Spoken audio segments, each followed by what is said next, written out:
Okay, let's talk about something we've all dreaded. You get that medical bill in the mail, you open it up, and whoa, it's double, maybe triple, sometimes even 10 times what you were expecting. You thought you did everything right, but that final bill, it feels like the punchline of a really bad joke.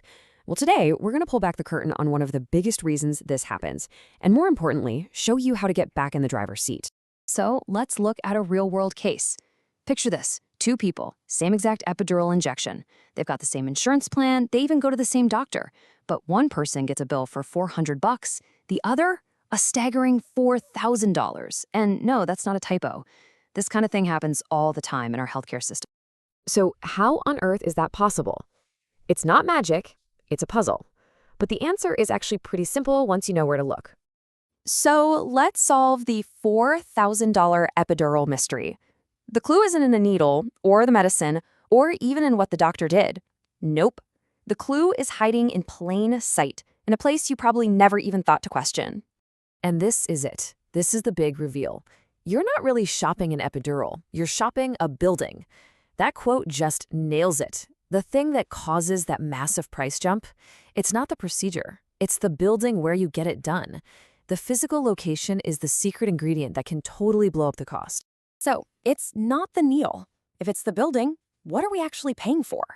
Let's break down the main culprit behind that insane price difference. It's got a name, and it's called the facility fee. So what the heck is a facility fee? Well, it's pretty much what it sounds like. It's what the building charges you just for walking in the door and using their room, their staff, their equipment. It's a totally separate charge from the doctor's bill. And this fee, this is the charge that can make you feel like you just accidentally put a down payment on the building itself. And this is a really important way to think about it. When you're picking a place to have your procedure, you're not just choosing an address on a map. You are, without even realizing it, choosing between two completely different billing systems, each with its own set of rules and its own final price tag. All right, let's dig into the nitty-gritty. HOPD versus ASC explained.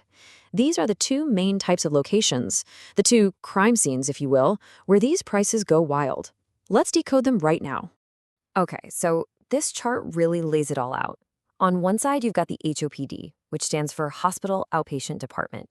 Just think of it as a clinic that's actually owned by the hospital. They have huge overhead, right? They're open 24/7. They've got emergency rooms, tons of regulations. And all those costs, they get baked into your bill. Now, on the other side, you have the ASC, an ambulatory surgery center. This is your standalone clinic. It's leaner, it's more specialized, and guess what? Its prices are usually way lower. It's the same needle, but a completely different price tag. Okay, so now we get the why. Let's switch gears to the how. How do you get a price you can actually predict and avoid that $4,000 heart attack? Well, you don't ask for one number. You need to ask for four. Let's look at your four-number estimate. First up, and this is the big one, is the allowed amount. This is not the sticker price they just make up. This is the real bottom line negotiated rate that your insurance company has agreed to pay that facility. Everything else is calculated based on this number, so if you only get one number, make it this one. Number two, your remaining deductible. You know, this is all about timing. If you have that procedure in January, right after your deductible resets, you could be on the hook for that entire allowed amount. But that exact same procedure in November, when you've already met your deductible, it could cost you next to nothing. The month you choose can literally save you thousands of dollars. Number three is your coinsurance or copay. Now, coinsurance is usually a percentage, something like 20%. And 20% doesn't sound so bad, does it? Well, 20% of a $400 bill at that cheaper clinic is just $80. But 20% of a $4,000 bill at the hospital, that's $800. Suddenly, that little percentage is a huge deal. And finally, number four, you have got to ask, how many separate bills am I going to get? And can you tell me the name of every single company that will billing me? People always forget to ask this, and it's how you get ambushed by mail a month later. You need to know every single player in the game, because every one of them might be sending you a bill.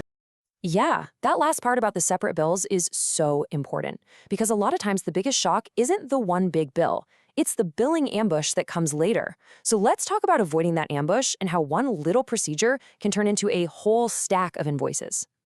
Here's how it goes down. First, you get a bill from the doctor for their expertise. That makes sense. Then you get that second bill we talked about, the facility bill from the HOPD or ASC for using their space. And then a third, maybe even a fourth bill shows up. These are the add-on bills from totally separate companies for stuff like anesthesia or maybe the x-ray they use.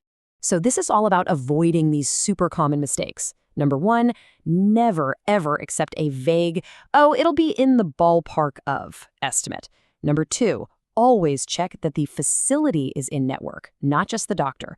And don't blow off the minor costs. I actually made this mistake myself once. They told me I wasn't getting anesthesia, I was getting sedation. Clinically, sure, there's a difference. But to the billing department, it was just another chance to send me a separate, surprise bill from a doctor I'd never even met. So this right here, this is the golden question. Don't ask if the doctor is in network. Don't just ask if the facility is in network. You have to ask, is every billing entity that will be involved in my care in network? That one little word, every, that's what makes all the difference. Okay, we've talked about the problem, the reason why it happens, and the traps to avoid. Now, let's get to the good stuff, the solution. We're going to put all this together into one simple, winning phone call that will get you the clarity you deserve. This is the script. Seriously, just read this. It's polite, it's specific, and it works. By saying you're comparing an HOPD and an ASC, you're signaling you're an informed patient. By asking for the CPT codes, which are just the specific billing codes for your procedure, the place of service, and all the names of the billing entities, in writing, you're asking for a map, not a vague direction. This is how you get a real number. So let's wrap this all up with the main takeaway. The second you realize you're not just buying a procedure, but you are actively choosing a site of service, that's the moment you take back financial control. The biggest decision you're making isn't the what, it's the where. And that leads to my final question for you. Think about it. What's one financial question you can ask this week about anything, not just healthcare, that could turn a foggy, uncertain yes into a decision you feel truly good about?